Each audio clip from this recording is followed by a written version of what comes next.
जिनके शौर्य और साहस के सामने मृत्यु भी नतमस्तक हो गई थी और जिन्होंने स्वराज्य के लिए अपना बलिदान दिया और अमर हो गए, वो है छत्रपति संभाजी महाराज।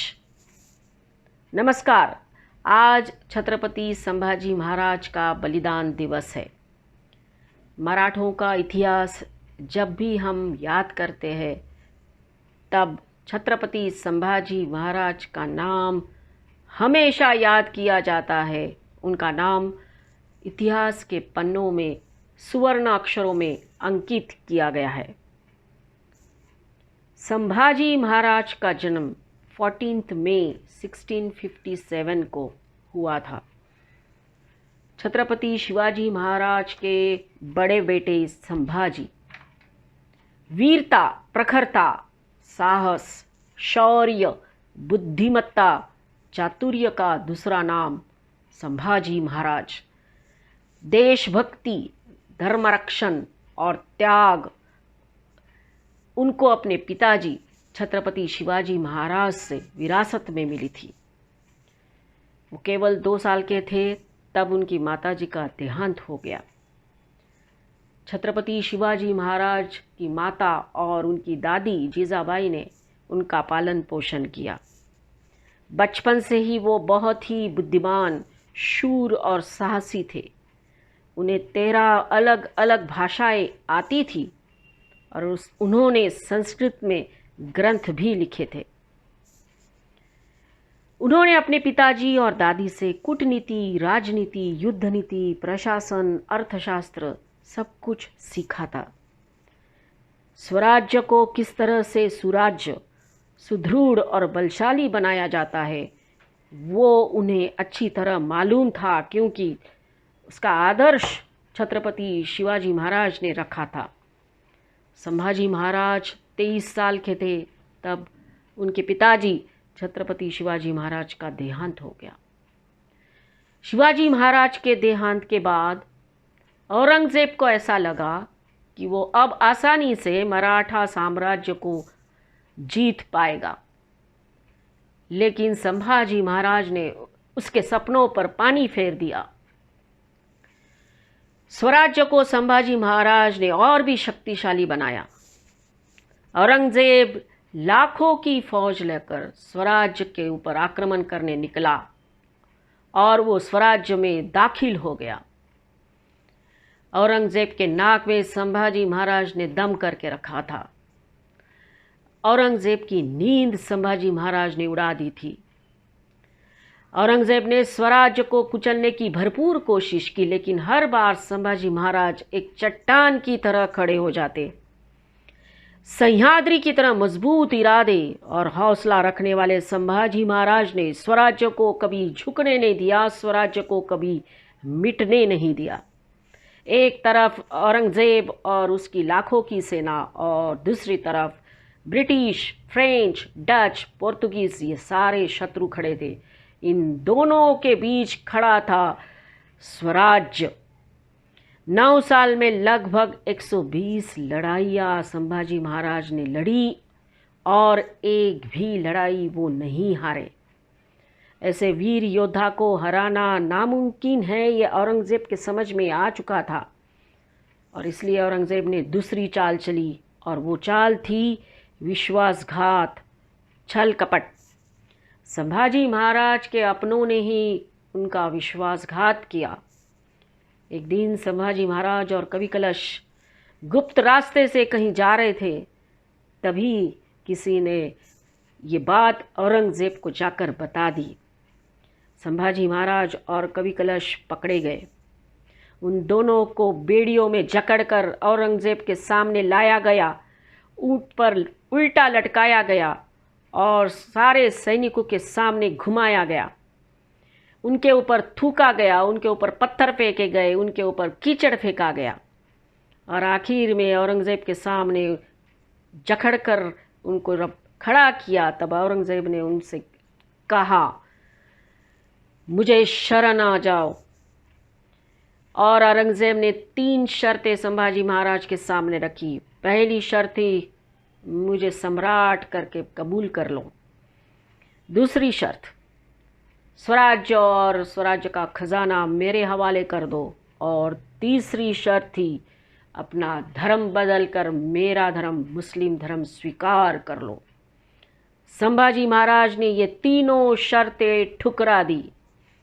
औरंगजेब ने संभाजी महाराज और कवि कलश को कैद में डाला और अनगिनत अत्याचारों का सिलसिला वहाँ से शुरू किया। सबसे पहले तो उनके हाथों के नाखून खींचकर निकाले गए, फिर उसके बाद पैरों के नाखून खींचकर निकाले गए।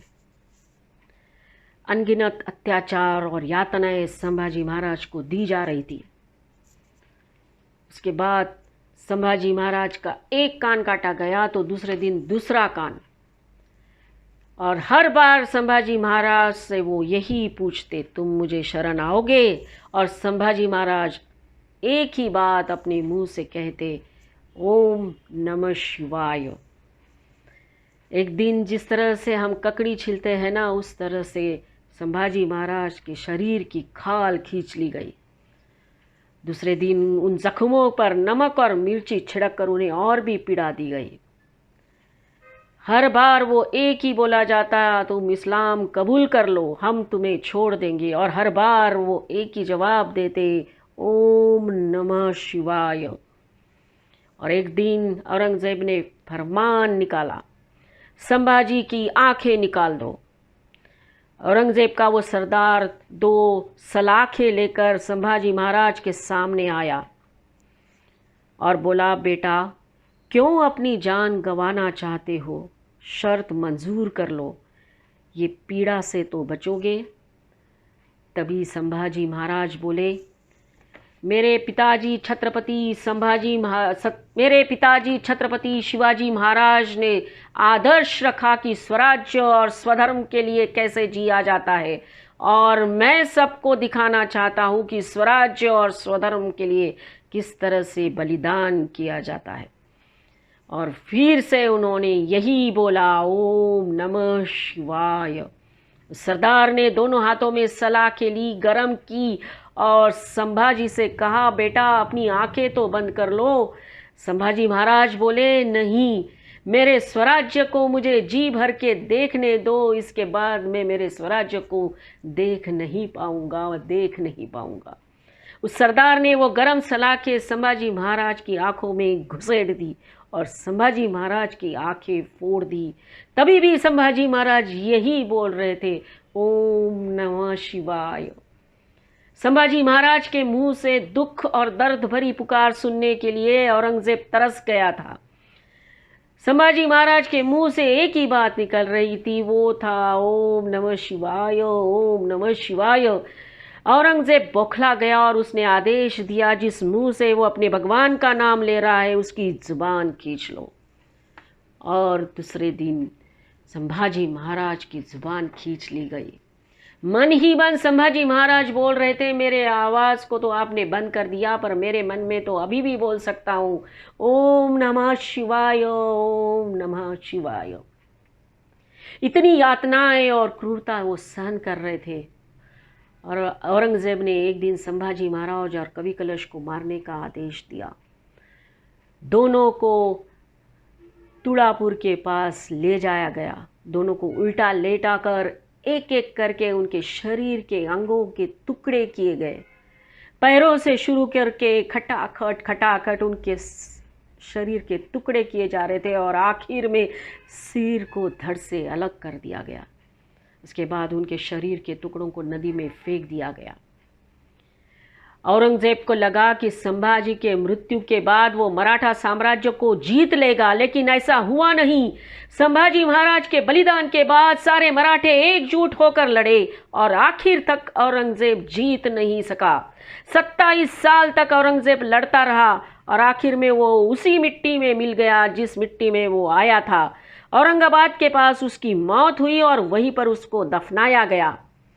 औरंगजेब ने जानबूझकर वो दिन संभाजी महाराज को मारने के लिए चुना था। वो दिन था 11 मार्च 1689, अमावस का वो दिन था। दूसरे दिन नया साल महाराष्ट्र मनाने वाला था, वो था गुड़ी पाड़वा। संभाजी महाराज का बलिदान आज भी हम याद करते हैं।